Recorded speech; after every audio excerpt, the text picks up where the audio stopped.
My name is Lily Doxy. I am the founder of the Sponsorship Concierge and also the founder of Black Girls Market.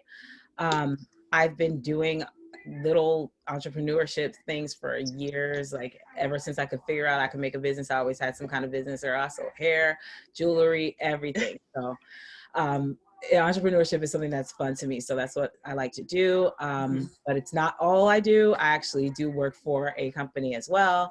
Work for a Fortune 500 company where I work on engagement there. So that's where I have like my 9 to 5, and then 5 to 9, I do the Sponsorship Concierge and Black Girls Market.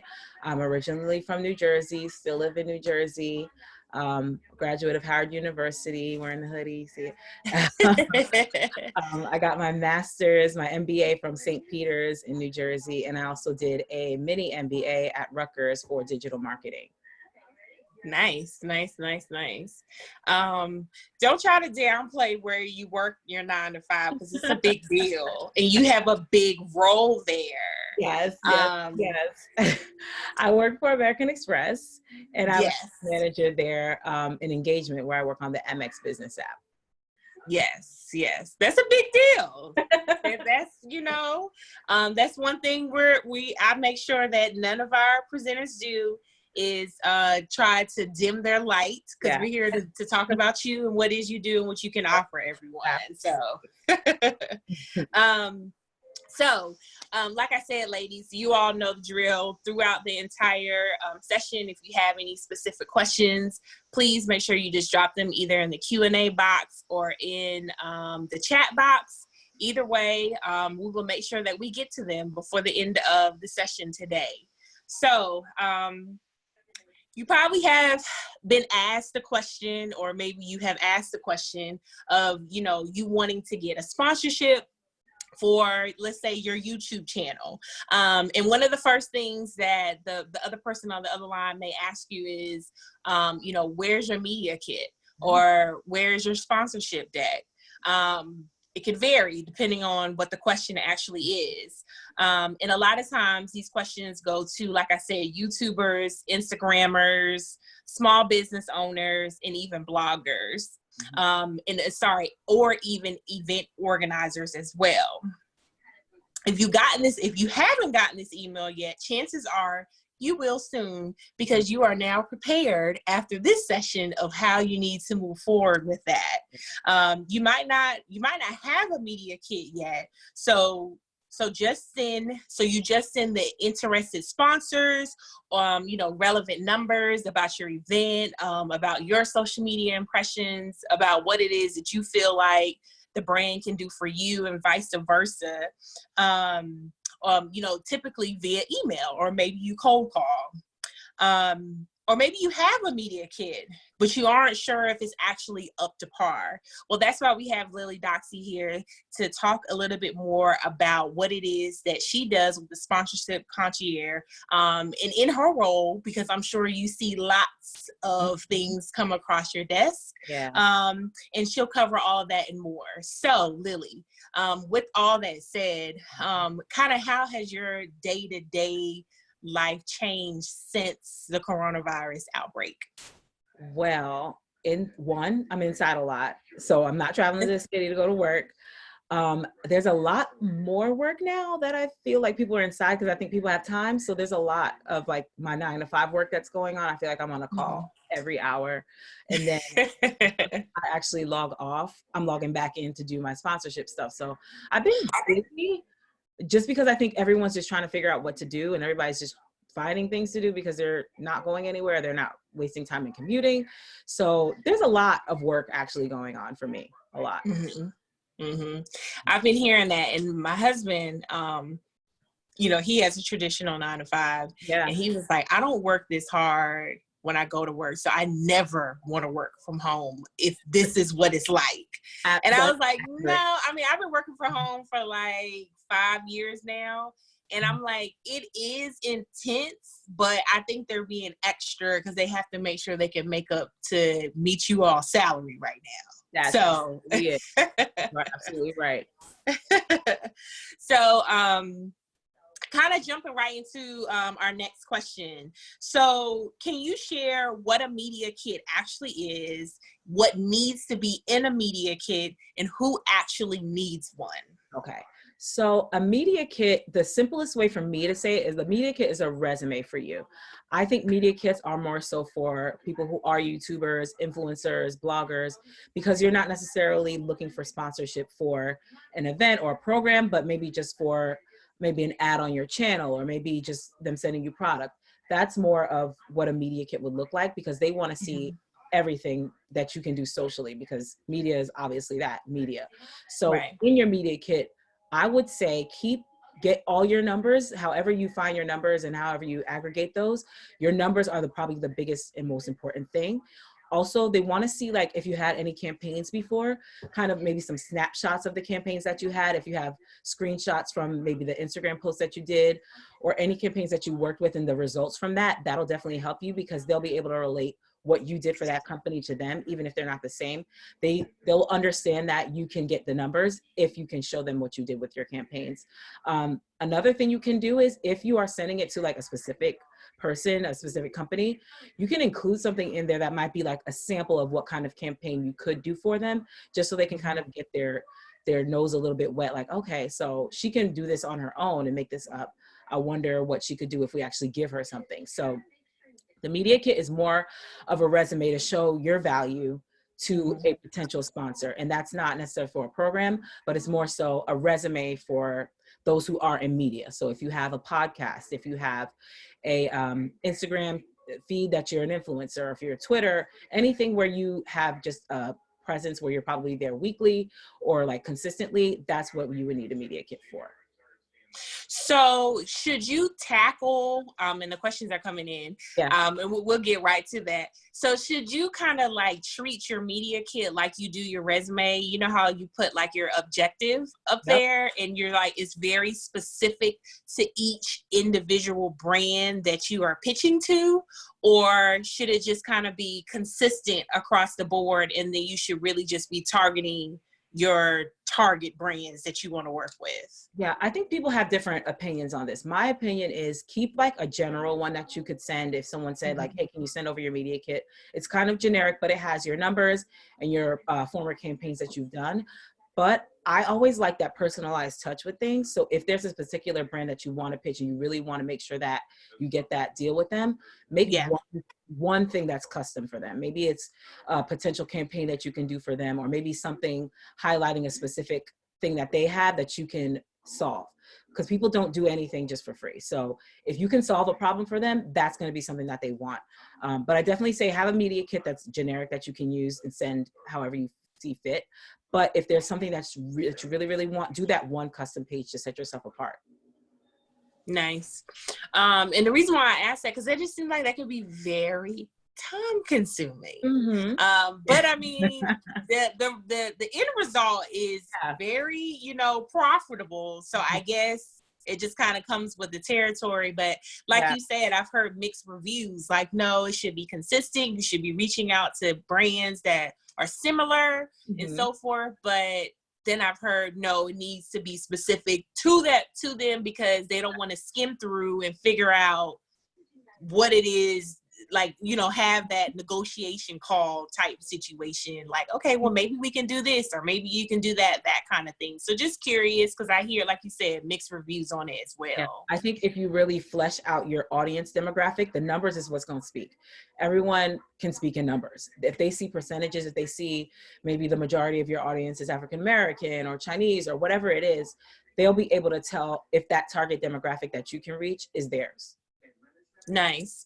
Let me make sure. So, it's not on the questions that I sent, so I'm sorry. Okay. But I'm just throwing this one in there because I think it would be a good question, because it's something else that I hear a lot from people. They're like, I only have X amount of followers. I only have X amount engagement on my social, or on my blog, on my YouTube, podcast, so forth. Do numbers truly matter? For a media kit, I think your numbers matter, because that's what they're coming to you for. So if you don't have a large audience, it's going to be kind of tough. Or you can Okay. always use them and pitch to brands that are known to work with smaller influencers, or smaller influencers who have maybe less than 10,000, maybe like 2,000, because micro influencers are blowing up. And just as a key, a lot of corporations have no idea what an influencer is. They see 1 million followers, like, okay, that's an influencer, they're going to get that. But some people don't get that. Just because you have a lot of followers doesn't mean you have influence. There's could be somebody with 2,000 followers that tells everyone, buy this red lipstick, and those 2,000 people go out and buy it. Then you have 1 million followers, they say like, buy this red lipstick. They're like, girl, please, I was just following you because I like your pictures. So exactly, because I'm guilty of that. Yeah. I follow people because I'm like, oh, she's cute, she's tall. Yep. Oh, okay, all right, I'm gonna see what kind of what she's got going. Like, I'm just attracted to her page because it's pretty. But I don't really believe a lot of the stuff that she posts, and I ain't buying it because I don't believe it, So, all right, let's kind of tackle some of these questions. We had quite a few that have come through. She said, what if you haven't technically done an ad yet? How do you prove your capabilities? That's a really good question. That's fair. I think just don't put just leave that ad page and act like it's not there, but boast about your other things. So if let's say you have really great engagement, let's say you don't have a ton of followers, but your impressions are really big, even though you have, let's say 2,000 followers, you get a lot more impressions than someone who maybe has 10,000. That speaks more volumes than someone who has a ton of followers, but with no actual engagement. So if engagement is something, if you want an ad, I think you have to bolster your engagement, because that's what's going to set you apart. Your number may say 2K as following, but if your engagement and your impressions are way over that, that'll be able to be something that you can highlight on your media kit, where you can say, okay, boom, this is how much I do with engagement. So imagine if I used your product, or imagine if you sponsored this post and I did that for you. Imagine how many people you can actually convert from those impressions to actual customers.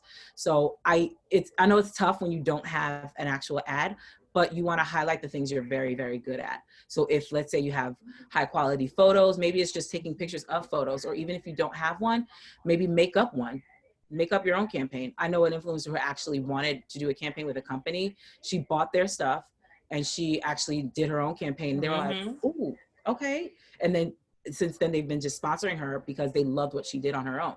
So sometimes if you want to take that risk, even if it's for like Fashion Over or something, girl, just do it. And put it in there. You can say like and you can maybe even change that page from ads that you've done to potential ads, or like a campaign proposal or campaign idea. Nice. That's a good idea too. Definitely boasting about things that you truly like. And making it. I have a girlfriend, she is like itching to get this skincare brand to sponsor, her posts or just products. And she's been consistently like rolling out content with using their different products. And she just got a call yesterday that, they wanted to do a sponsor ad with her in the middle of a pandemic. And I'm like, look at God, like, so that is a really, really good point to kind of be afraid of just stepping out of your comfort zone. Just keep posting. Because one of my friends, she maybe has like 150 followers. She's getting PR packages like crazy just because she posts. They're watching. And if there's an opportunity, they're going to take it. Right. Let's kind of jump into the next question that we had on here. She said, what is the standard format platform for a media kit? Can it be mixed media, a video, and a document? I would possibly, to make it easier, I would put links. So if you have that page, maybe it's a screenshot of the video, and then maybe put a link so they can click to go watch the video. Or if it's a document, maybe that's a part of like your full portfolio. I would do mixed media, but make it so that it's in one package so that they can just open one document and have access to all of it. Makes it easier. Nice. And that's a good question. Didn't think about that either. I did have a question. So when you say talk about your engagement and things of that nature, should it be like actual screenshots of your what's on the website? What's the one that not CEOs, but the Google Analytics? That's what it's called. Should it be like screenshots of that? Should it be the actual insights on your Instagram page, and podcasts, like the actual factual like screenshots of it, or can you just list it?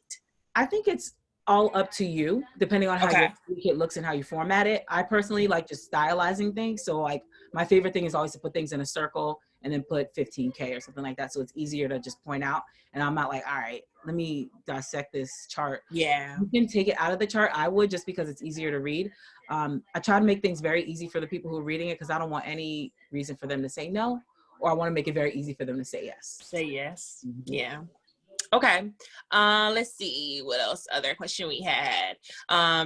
Okay, Sharana said that she was asking what's considered a large following, but you answered that already. And said that was an amazing idea, assuming that was about kind of curating your own campaign. Mrs. G, because I do not want to mess up your name at all. So we're just gonna say Miss G. She said, would you recommend actual, she asked the same thing I did, actual photo, screenshots of your numbers to put on the media kit, or simply typing them in? Man, you answered that already. Yeah, it depends on how it looks. But I would stylize it, but if you really want to do it, it's a lot to look, it could get messy. So I would say stylize it. Okay. And give them references if they really want to see. Nice. Okay. All right. So we talked about media kit. Mm-hmm. So the kind of the title of today is media kit versus a sponsorship deck. Mm-hmm. So can you share what a sponsorship deck is, what you need in a sponsorship deck, and who actually needs one? Okay. So a sponsorship deck is what you would use if you are looking for sponsorship for a program. So if it's an event, a movie, a podcast, whatever, you're having something kind of specific that you're looking at them having funded. So you want to make a sponsorship deck for that. As converse to the media kit, where it's more about you, the sponsorship deck is more about the thing that you want sponsored. So if you have an event, for example, and you want some sponsors for that, that's a specific thing that you want sponsored, not necessarily you. Things that you should probably have in there: you want an overview to kind of talk about the event or the project. You want your numbers, like I said, both media kit and for sponsorship deck. That's very important to people, because they need to know what they're walking into and what they could potentially get from it. You also want to include what you actually want from them in the sponsorship deck, because sometimes people don't put an ask in there. So it's very important to actually say what you want, whether you do sponsorship tiers or whether you come up with a custom package specifically for them. Ask them for something. And the last thing that is very important that sometimes people forget is actually your contact information. My thing is always put your contact information at the end of the deck, because your email could get passed on to multiple people within the organization, and your email could fall off. But if it's in that deck, it'll never fall off. So always make it easy for them to reach out to you. And then always make sure that you have a lot of quality photos or something that's very visually aesthetically pleasing to them, because it's hard to read when it's something that's like jumbled, or if it's too wordy or not enough words. You want to be able to be concise and explain what you're actually asking for, but don't kill them with a ton of words. Kill them with the visuals. Make their eyes want to be like, oh wow, this is something I really want to be a part of. So those are some of the things that you keep in your sponsorship deck. Before we kind of continue the conversation, I saw someone come back to, she asked, will email be sent out for this? Yes. So we do have a YouTube channel with most of our conversations that will be shared on there. So I will send out a mass email to everyone once all the videos have been uploaded. So Lily, question. Yes. It's my first year. I'm having an event. It's my first year, okay. Hypothetically speaking. And I'm reaching out to Revlon because I want to have a beauty lounge at it or something of that nature. Yeah. I have no numbers. All I have is just my event. Maybe I consider myself to be an influencer, or maybe it's under a brand that's been established for a couple of years. What would you put in your sponsorship deck at that point if you have no numbers to reference to outside of maybe your actual following from your brand or your personal brand? Yeah. So social is cool for a sponsorship deck, but the most important thing is going to be your audience data. So if you know the demographic of your audience, like their age, their race, maybe their education levels, industries that they work in, type of jobs that they have, where they live, those are the kind of demographics that you want to put into a sponsorship deck. They want to see, like, they want to be able to map out, okay, I need to reach Black women between the ages of 18 and 35. She has majority Black women 18 to 35. It makes sense to sponsor. So when you write all that out, that gives them like a blueprint of where they fit in. And if it's an audience that they want to tap into, it's easy for them to say yes because their audience is already there. All they have to do is pay and show up. So for sponsorship decks, you want to make sure you're analyzing your audience. Audience data is very, very, very important. It's what usually makes or breaks a decision. Nice. Let's see. We had a question that came through. How soon should you turn in your sponsorship deck? So assuming like how soon should you actually reach out to brands to be a part of your event? As soon as you can. Just because it takes time sometimes for them to get back. It takes some time before, it takes some time to actually see if they can be approved for the budget. They might have to run it through different people. So send it ASAP, like as far in advance as you can is best. The best time to really start sending out things is really Q4 of that current year, because they'll be planning for the next year and that's when budgets go in. So if you have something that you're planning for 2021, get in your deck by like Q4 when they're starting to make the budgets for next year, so you can actually get in front of the right people and get in that budget line for the 2021. Okay. And so for some of our, just, small business owners, because I've talked about quarters just to people and they were like, when is a quarter in the corporate world? A quarter is the last 3 months of the year. So if you break it up into four, I'm a bad person at math. So I always think of a dollar and I'm like, okay, 4 quarters. Okay. If I break it up into 4, this is what it means. So the last quarter is the last 3 months of the year. Gotcha. All right. Because it took me a while, because a couple of times people was like quarter something. I was in my head like, what are they talking about? I don't even know. She said, someone else asked, is it kind of the same with like a physical year as well? Yeah, depending on that. But most of them are around the same time for larger brands. So yeah, that's about the same. Nice. Let's see. We got a couple more questions that came too. She said, how do we know a company's audience? How do we know what companies want specific to their audiences? Okay. That's a fair question. So I guess that's almost a question where you got to look back at what you're doing. So why would you reach out to that company anyway? What do they have that you want, other than the money, obviously, but how do they fit into the actual programming that you're doing? So let's say I'm doing an event on women's empowerment, for example, and I ask Pringles to sponsor me. Why would Pringles sponsor me? Like, you have to, I think when you're thinking about sponsorship and you're looking for the companies to sponsor, look for alignment, look for what your audience actually wants. If you have like, let's say you have an email list or you even have somewhat of a following on your socials, get a poll of what people think. I've seen people even just send out like, what brands do you like? Because let's say there's a group of people who maybe are 35 to 50 and they have money. That would be an opportunity for Lexus, because Lexus is a luxury car and those people can afford it. So why not show up? So you have to start thinking about what your audience actually wants and what would fit, because if your audience wants it, that means that brand wants your audience. So you have to kind of do a little bit of backwards thinking when you're thinking of what companies would want, because you have to think about, if the event is for somebody like you, what would you want? What can you offer? And then if you can see the alignment there, that's easy for you to kind of explain it to them. Nice. That's a really, really good way to put that. Because from doing events myself, I get lots of people that ask me like for contacts for like a brand that I've worked with. And I'm in my head, I'm like, but you have a kids brand. Why do you want this alcohol contact? But it's just, they just want the money. And I'm like, but do you not know that you have to be 21 to drink alcohol? Like literally I've had to ask them that. They're like, oh yeah, I guess that doesn't make sense. Well, I mean, I wanted to have like a little lounge for the parents. Yeah, we know that people drink with their kids around, but an alcohol brand is not going to have alcohol there if they know toddlers are going to be running around. Yeah, you got to think about it, because those partnerships that you do that one time could evolve into partnerships for a long time. So you're picking brands that align with you now and will align with you in the future. So that way it's just like, Okay, I'm doing it again, girl. We come in? Yes. Yep. Let's see. We had another question that had came to. Some good questions. Thank you all. Ebony said, where can you get the level of audience detail?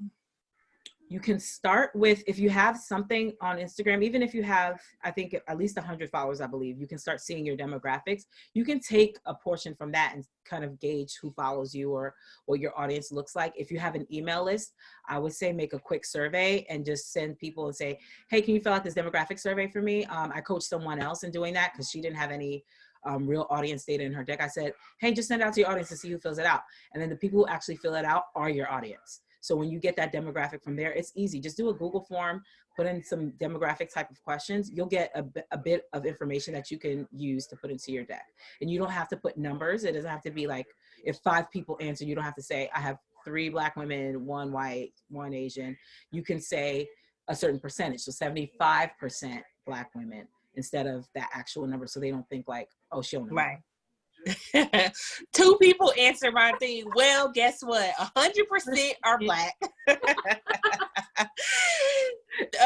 0% are others. So, hey. And I will say, even, I don't know if you all realize, like, even when you all register for these webinars on my job form, I collected you all's demographic information.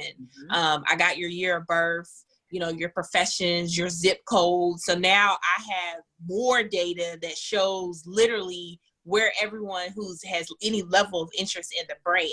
Yep. So even like Jotform, which is free, you can create polls on there at registration for people as well. Yeah, and location is a good one because you have to think about some brands that have a bigger presence in certain cities or have a lesser presence in certain cities and want to get a bigger one. So if you're in New York, obviously most of the brands are here, so they might have something there. But let's say you go to Atlanta, Atlanta's big, but they might not have everything New York has. So if they know that majority of the audience is in maybe Atlanta and they want to get a presence there, they're going to show up. So audience demographic, where they live or who you talk to or who, let's say it's a conference people are flying in from, get all that information.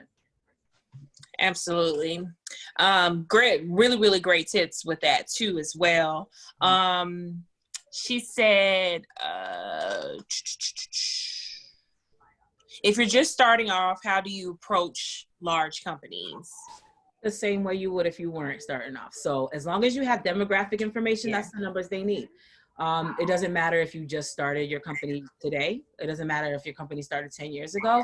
You're a company that exists that has an audience. So I would say get your sponsorship deck together the same way you would if you were in business for a long time, and just put in those numbers. If you don't have the numbers, like we said, do a survey, start getting those, and then you can just plug it in. Use percentages to kind of not necessarily fudge the numbers, but don't make you look like you don't have no kind of following or you have no kind of audience. But I would say just go for it. Don't feel intimidated that you're just brand new, because I've seen it. I've seen it happen. Nice. So kind of moving into our next question. I see that you offer experiential event marketing. Can you talk more about this service and the benefits of hiring a consultant? I think this is a very overlooked profession. I do a lot of weddings and events, like social events. I don't do a lot of, kind of salesy conferences besides my own. And so I know I get approached a lot from people who are interested in this service. And I usually have to tell them that's not necessarily my specialty. So I think everyone here in some sort has either ambitions or is planning events. And so I wanted them to learn more about the service and kind of the benefits of having a consultant. Absolutely. So experiential marketing is probably the best way to do an event, whether it's a conference or like some kind of pop-up. It's an experience. That's what brands are looking for now. That's what they're looking to participate in. And I think as a culture, everyone's starting to get better at what's the experience like when I show up. So when I go into this event, do I feel like, oh my God, they had this, they had that? Sometimes they don't even talk about the brands at the events. They just talk about how they felt. If they saw something like in gold writing, they're like, ooh, fancy. They saw a car in the middle of the thing, fancy. Those are experiences. That's what experiential marketing is. It's making the actual event turned to life, literally. Like there's an activity that you can do. There's something that you can play in, jump on, record, something where there's actual experience happening and you're interacting with that brand in a more engaging way than just saying like, here's a flyer or here's a pen. That's experiential marketing. And I think a lot of people tend to overlook that when they are creating events, because experiential is what's going to keep people coming back. I don't know how many of y'all have been to CultureCon, but CultureCon is a very good example of experiential marketing. They do really well with all their pop-ups, and all the brands that sponsor them do very well with their setups as well. It's always interactive. It's always something people can go back and say like, oh, I went to CultureCon and I took this picture, or I did this video, or I got to do this. But that's what the experience is, what they want. The CCNYC is always really good at that experience. And I think that's what a lot of more brands are looking to do. They want to make something more immersive. They'd rather that engagement over just the awareness. So when you're doing an event, yes, the logo is cute, but yeah, the logo should be a non-negotiable. It's always going to happen, but you want to be able to show up and engage with the audience that you have. And that's what experiential marketing will do. Nice.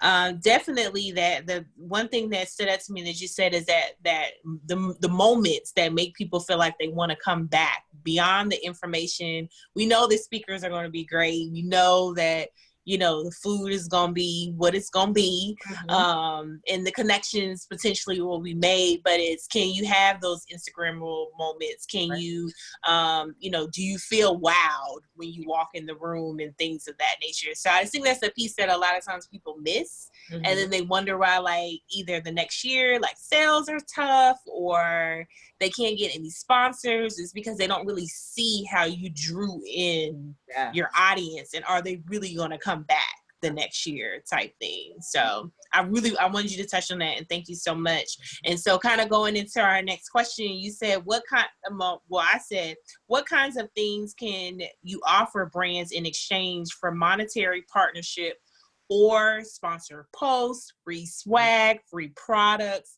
The list goes on and on.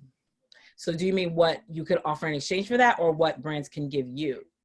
No. What can me, as I'm an, like, let's say I'm an influencer and I reach out to a brand, like, what kind of things can I offer to them beyond my following, beyond my engagement, things of that nature? What other kind of creative ways can you get them locked in for them to be able to buy into you or your brand or your event? So I think for events, the biggest thing is the part of engaging with an audience, because they want to make money after this. So they want to be able to get that audience and get to touch them so they can actually potentially make a sale in the future. One thing I do recommend for a lot of events, if you have the ability to provide an email list, that is gold. I know just from firsthand experience that a company will pay at least $10,000 just to show up because they want the leads. So if you have, like, and I know a lot of people are like, I can't get my email out. You can, when you're doing the registration, just say like, are you okay with your email being shared? If they don't check it, don't share it. If they do, share it. But email lists are gold. And the reason why is because they're going to be able to take those leads and funnel it into whatever their system is. It could be like Salesforce or Axiom or something like that. They will send your emails into Salesforce, and they'll be able to get a sales rep to reach out to you to start making that sale.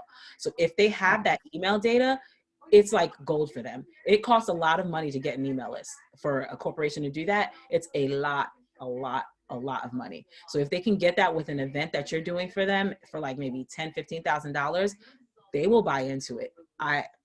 They will buy into it. So how many emails are we talking though? It all depends. So it depends on the size of the event anyway. So if it's a large scale event that's like maybe like a pop-up that happens everywhere, then you're looking at more emails. But if it's like something smaller, maybe like 100 some odd, maybe even 300, they'll still pay for that. It's not going to be $20,000, but they will still pay for it if they get the ability to engage with them on site and then have another chance to talk to them afterwards via email. So that's one thing I would definitely recommend to actually do.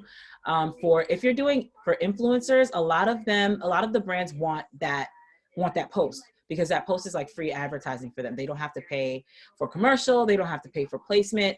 They're literally giving you maybe a product and maybe $3,000 or something to just make a post, when in reality, to make those, like, to go through like ads, the official way without any influencers and maybe just putting it on TV or putting paid ads through social, that could easily cost them $25,000 just to do one post. So if you can give it to them for a fee of maybe like $3,000, $5,000, that's a steal for them. So that's another thing. Don't undersell yourself, because these brands have money and they will pay you for it, because a lot of times they'll pay the people who don't look like us a lot more money, because they feel like we just are happy to take whatever. And I think that happens a lot. A lot of us are happy to just take, oh my God, a brand wants to sponsor me, I'll take the $500. Not when they were paying Sarah $5,000. You better get that $5,000 and keep that rate, because they'll pay for it. So because what you have is what they want. They wouldn't have approached you, or they wouldn't have agreed to do it for you if they didn't think, if you didn't have the audience that they wanted. So you being you and your audience is really what they want. So you have it's really, the ball is in your court, and you just have to make them pay for it. So let's say, for instance, it's your, like you're in that range of it being your first post. Should you go for the kill and ask for $5,000, or should you be a little modest because you don't have a lot of data, or you don't have a lot of followers? If it's your very first, I wouldn't say go in like that. I would say get a rate that you know that you are worth. If you think you're worth, let's say $1,500, because that's just what it takes for you to do it, that's what you need. You have to even think about it yourself. Think about how long it's going to take for you to shoot it. If you have to pay a photographer to do it, that's another cost. Or if you're taking it yourself, you need the camera, then you have to edit. If it's a video, you have to edit. If it's, and then you have to take pictures, you have to have the right outfit. It's a lot of work that goes into making a post like that. So you have to take in all the things you have to pay for, and then actual profit that you intend to make your price. So it might not be a 5,000, but don't shortchange yourself because you really want that post. If you have to pay a photographer, that's in your fee. Right. Good. Didn't even think about all that, because I had to take some pictures today, and I was like, I don't know how these influencers do this every I'm trying to pose week. Like, I can't. I need help. I'm about to take a class. I need help. It was a lot, like a whole lot. Let's see. We had a question that came through. She said, when presenting your ads from a company, is it wise to offer tiers or have straight numbers? I like to do custom. So if I was sending it to one company in particular, I would break out exactly what their package would look like, what their setup might look like, and put a number to that. And the reason I do that is because I can start at, say, like $25,000, and they get all of this for that $25,000. They might really love the event, but might not have $25,000. And they might come back to me and say like, hey, if we take this off, what can we do? That means you got them to call you.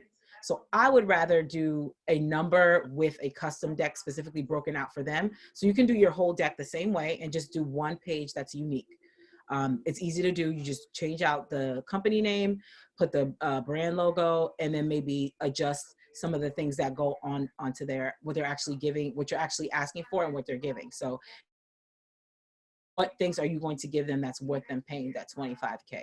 So I would say give a straight number, but you can always have those tiers in your back pocket as like a way to say like, okay, so you can't do this one. I do have this 10K package that'll give you this, 5K that'll give you this, 1K that'll give you this.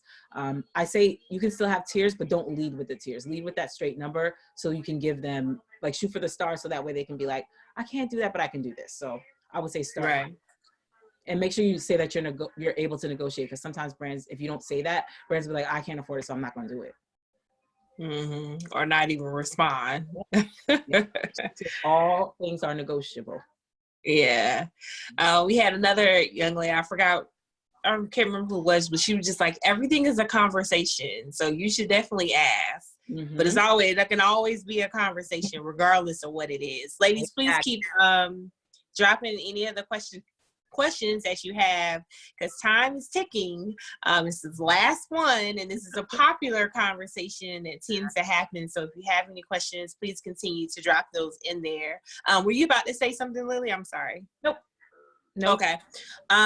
So I wanted to ask, and I feel like you've given tons of tips already, but I don't know if maybe there's something that hasn't been asked that you may want to add on. But what tips would you give to an influencer, a small business, or an event organizer on securing brands with brands?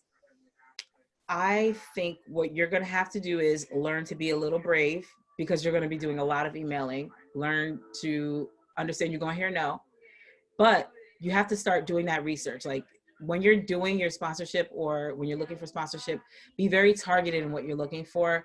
Think of brands that maybe that relate to you, that you know your audience will relate to too, because they're like you, or they like the things you like. Be very targeted. Don't just ask people for money just because they have money, because that it doesn't make sense. It doesn't align. Because that always happened to me. I look and I'm like, this doesn't even fit what we're doing. Why are you asking me? But they just like, well, you got money, so I'm just asking. So while it's admirable for you to ask, make sure you ask a company so that it makes sense for what you're actually looking for, because they'll be more willing to have a conversation if you can show the value that you have. If it doesn't fit their brand, even their brand aesthetic, their brand mission, whatever they do, it won't make sense for you to reach out. So try not to waste your time in doing that and just looking for the hot button names just because they may have sponsored a friend's event. Look for things that match you, because that'll give you that ability to have that long-lasting relationship, because that one time they do it, they're going to love it. Then they're going to come back for the next year and the next year. Nice. Let's see. We had 2 questions that came through. Monet said, any tips for pitching to speak at events or pitching to a representative of a beauty brand? Okay. So she's a celebrity hairstylist and a diversity inclusion speaker. Okay. For pitching, for speaking, I like one pagers actually. So if you did a one pager, that's like a quick hit of all your stuff. So if it's like picture of you, then it's like your quick hit of your audience numbers, your demographic numbers, maybe like a little bio on you, and then maybe something that kind of tells like what you give as a speaker, or what you offer, or what you speak on. I like those more as one pages, because it's something that you can easily send over to anybody and they can send to each other. I've done a couple one pages for people just as like a quick hit, but I definitely think you can do something like that. A one pager will work. Nice. Let's see. She said, when launching a product, is the media kit selling the experience and its features, or is it about the brand story? When launching a product. Wait, say that question one more time. She said, when launching a product, is the media kit selling the experience and its features, or is it about the brand story? So for a media kit or a product, I think it's more of a little bit of both. So you're always going to have that one page that's going to say like about the company or an overview that kind of talks about the experience. But if it's a specific product, you want to highlight what the product does and what the product can do for a particular person, because that's what's ultimately going to sell it. Yes, the brand story is great, but if you have a brand, what are you actually promoting? So I think you should go heavy on what the product can do, and maybe just like a highlight on what the brand mission is or what the brand's about, but focus more on the product, because that's what's going to sell everybody.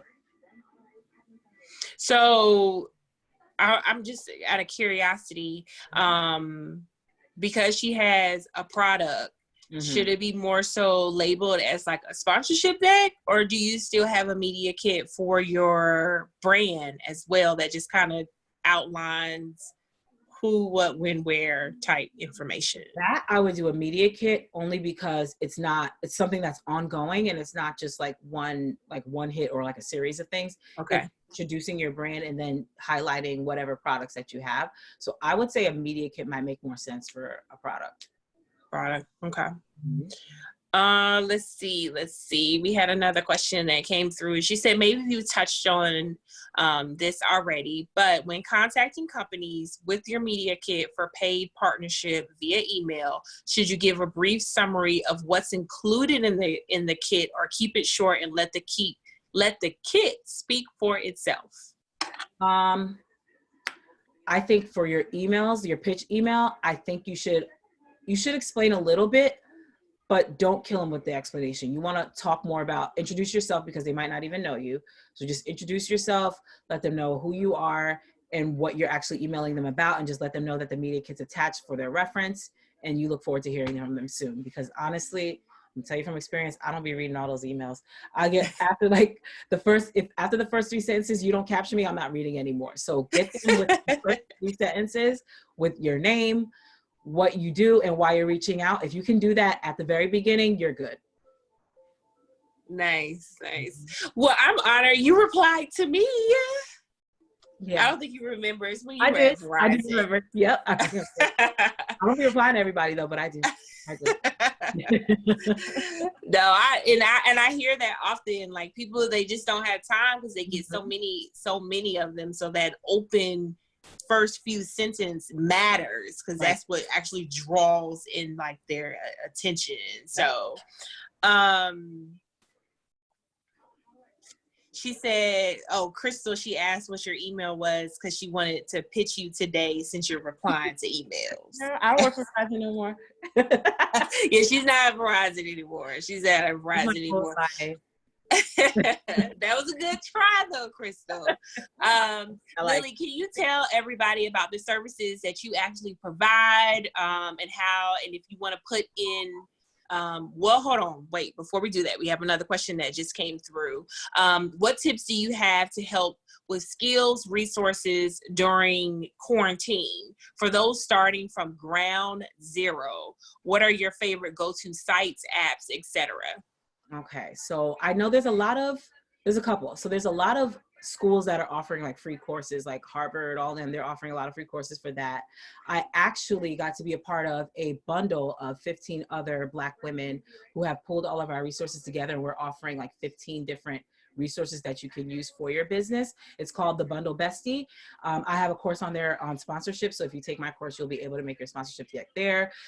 We have Kiana, the lawyer, who's in there, who added an NDA template that you can use, because look, an NDA is very, very important when you're sending to these brands, because they will steal your ideas. Okay. They will steal ideas. My gosh. Yes. So an NDA is very, very important. There's one on stocks. There's one on how to get your Shopify up and running and make money from there. So that's a good kit actually. And I'm probably going to buy it myself, even though I'm in it, because it has a lot of resources in there that you can use. So that's one thing I would use. Another thing is I try to I've started to practice planning my Instagram posts. So I've been using Planoly and then just using Canva to make up my social media posts, and just go and I just go boom, boom, boom. I just make them for maybe a week in advance and start making my captions then. Other things I've been doing, I've just been catching up on all the things that I said I was going to read and I never did. I've been using what have I been using actually? I actually got on TikTok. I haven't done anything on it, but TikTok is very, very good for brands. So if you have a company and you're trying to promote, use TikTok. I'm learning how to do it because I can't do all the dances because I'm old now. But brands are using TikTok to get some leverage on there. So I've been trying to use all the apps that everyone's trying to use that I haven't had time to do before. Try to practice my graphic design skills. I actually downloaded Photoshop again because I haven't used Photoshop since I was a kid. I used to make websites and everything. I haven't done it, but now I'm trying to practice that.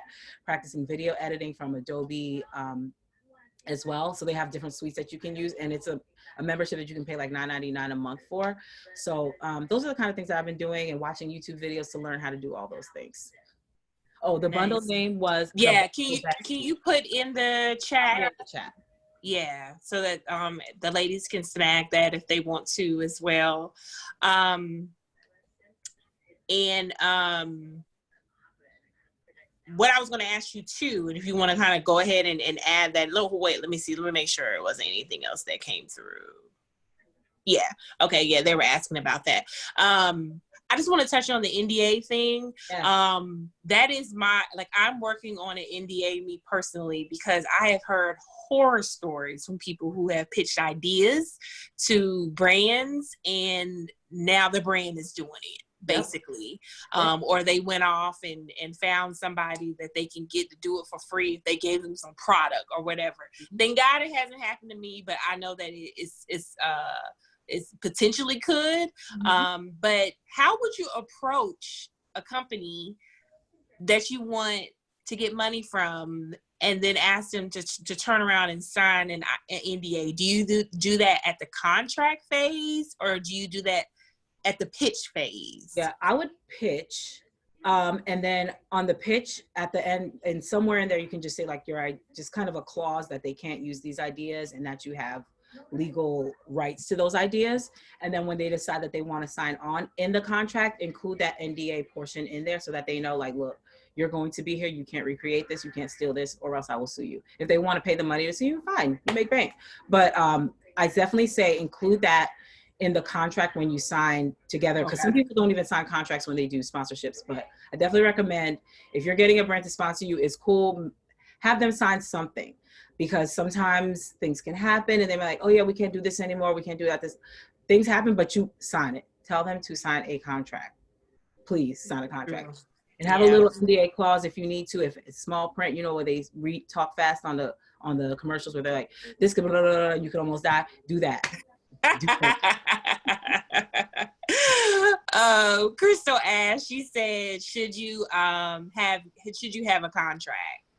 Have your own contract versus like their contract?